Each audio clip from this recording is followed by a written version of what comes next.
What's up guys, Syed here. Today I am in a 2014 Honda Jazz 1.5 RS. Okay, and I have the owner Ong beside me. Ong is actually my NS friend. So this is gonna be a very casual chit chat. But of course I'm gonna ask him, all the questions pertaining to this car lah. Okay, and in Singapore you can get the Honda Jazz as in this generation GK5, yeah, in 1.3 and 1.5 variants. Okay, this is also the highest end variant of the Honda Jazz that you can get. I'm talking about this generation, not the the new one that just came out, the one that looks like a small Japanese cute robot, not that one. I'm talking about this one. If you are buying used, right, you can get it for between like 50 to 60k, and this car has a DP of about 8k plus onwards, so it's actually quite affordable. And we're gonna be talking about how good this car is as a beginner's car and stuff like that later on.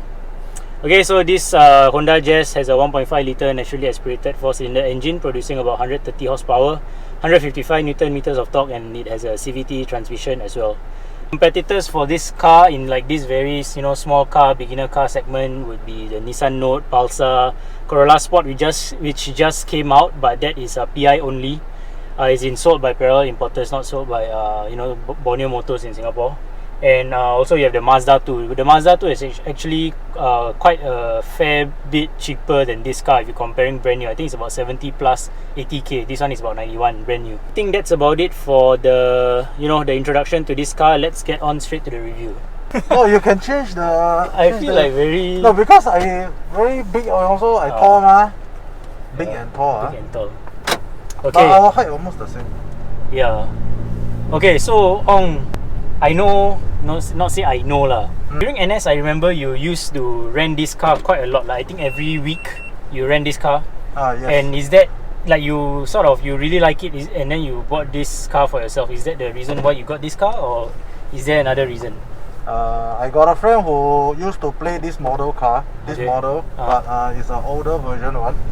Then I was thinking I want to look for different alternative options. So which of my close friend will have this kind of I can look for lah. So I was thinking just why not, because I was looking for back then at that point of time the price tag between this car and one of the Sirocco was almost matching, and also same year. So I was thinking Sirocco, but I'm a big guy, so I cannot fit inside. Yeah. Okay, so just to give context, Ong is about 1.8 meters tall. And he's 120 kilos, so he's a big guy. And then you decided to get this one because of the price and the DP lah. Price and DP, and also I can get in most importantly. And the boot space also plays an important part. So something good about this generation of Honda Jazz is the magic chair they always mention. So magic chair, yes. So our chair behind we can fold downwards, and also can fold upwards. So that meaning to say our seat for the buttock, for your backside part, can be fold outwards. So I can actually fit something that is wide also, that's big. And also I fit before a 2 meter table from IKEA. Yeah. No problem lah. No problem at all. 2 meter long. So yeah, quite a worth buying car lah. Okay. Yeah. And then you own this car for about 4 years already, right? 4 years. How has your ownership experience? Any reliability issue whatsoever? No reliability issue. It's quite fun, and I really enjoy driving this car. But then in Singapore it's so small, then everywhere is so congested, and sometimes those tight spaces really, this is where this car stands out. As in those small places, difficult to park space for your normal sedan car. Yeah, this car able to accomplish all those tasks. Yeah. Okay. Then what do you like about your Honda Jazz 1.5 RS? I like the overall the look, and also it's small basically. So I like it being small in the sense. Even though you are a big guy. Yes. So in cities like Singapore, right, especially those tight spaces, really this car really can stand out. What do you dislike about your Honda Jazz?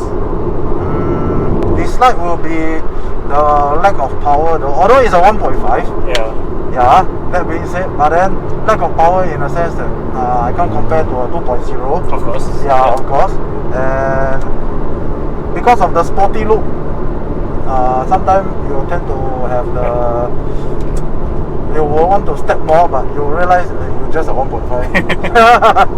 Yeah. Okay. The 1.5 RS, right? RS is just cosmetic mods over the regular. From my understanding, just, yes. Yeah, there's no performance gains or something. No performance gains or what. Just a 1.5 with the RS body kit. That's all. Okay, and they come with the RS seats and RS seats. Yeah, RS seats and some exterior RS trims lah. Yes. Okay. So let's say somebody were looking to get a Honda Jazz. Any advice for them? I would just ask them to go for the 1.5. Don't go for the 1.3. You mentioned just now 1.3. A lot of people complain that it's not powerful. For a normal average driver who just, I'm not saying that I'm a racer lah, but normal want to commute A to B, got no urge in power and all, normal pickup, normal driving, 1.3 is fine, okay. 1.3. But if you are looking for extra power, extra juice, you should go for the 1.5. Next, can you talk to us about the mods? I know this car got like a lot of mods. Maybe not really a lot. A lot last year. Your list don't know how long. Yes, but I wouldn't say that my one is the very nice one. Don't be so humble. There's still other Jazz out there that's really has a very fantastic work job and work paint as well. But so far my setup is the basic setup that anyone can do. So I will start mainly from the wheel, which is the T37, 16-inch 7JJ, and followed by my coilover for it's from K-Sports. Yes, K-Sports, and Jazz Racing V1 CF bonnet. Okay. And rigid collar from Spoon, and also Tanabe exhaust, and just a K&N filter. That's all I did for the aesthetic and the suspension wise. But for the bars, right? You have a lot of bars, right? Yes, but I did the full set of bars. Okay. So it's front short bar 2 point, front lower 4 point, middle lower arm 2 point, front lower arm bar 2 point. So I got front and rear anti-roll, and rear low bar 2 point as well.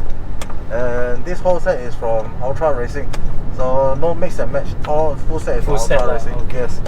I wanted to go for room bar though, but there's no room bar for GK, so yeah, I didn't manage to find it. So yeah, if there's one, I will fix it. The room bar. What's a room bar? Room bar is basically below our two seats. Oh, okay, below your rear seats. Yes. Okay, but you got the rear bar already, right? Yes. I don't know. Extra lah. I think I'm addicted to the bars so yeah, it will provide a better stabilizing It's okay. I got that every day.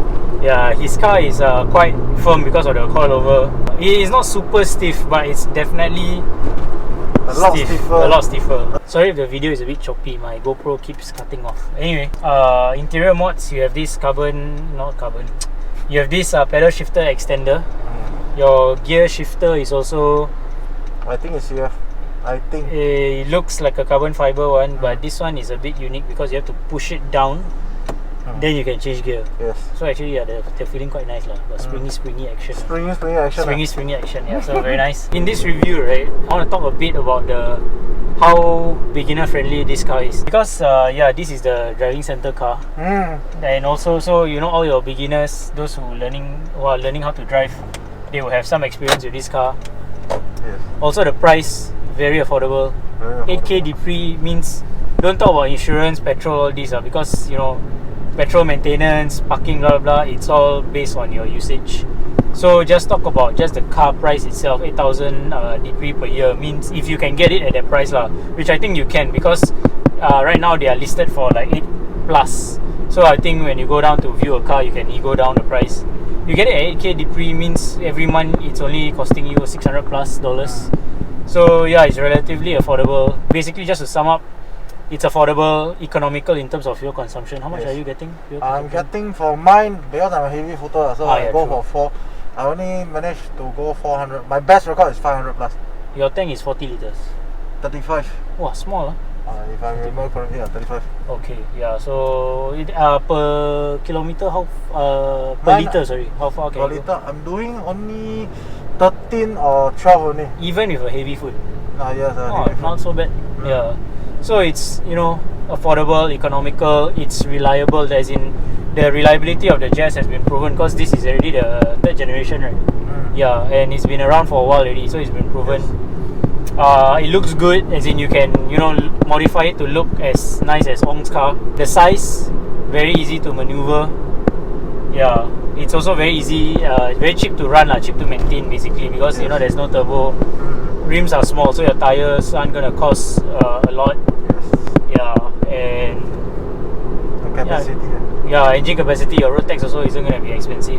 Overall, I think it's just a very beginner-friendly car. Oh, Toyota Riser. Oh, this one 1.0 leh. Yeah, 1 liter turbo. So yeah, back to this Jazz. I think it's a, you know, just a fantastic beginner's car, and interior also quite nice, really. You know, I think it's really very nice. Reminds me a bit of the Vezel, but I prefer this over the Vezel because the Vezel is just. I think the Vezel stock is as stiff as this car with the coilovers. Yes. Something like that lah. Something but actually we share the same engine though. Thank you guys so much for watching. Hope you enjoyed it, and I'll see you guys in the next video.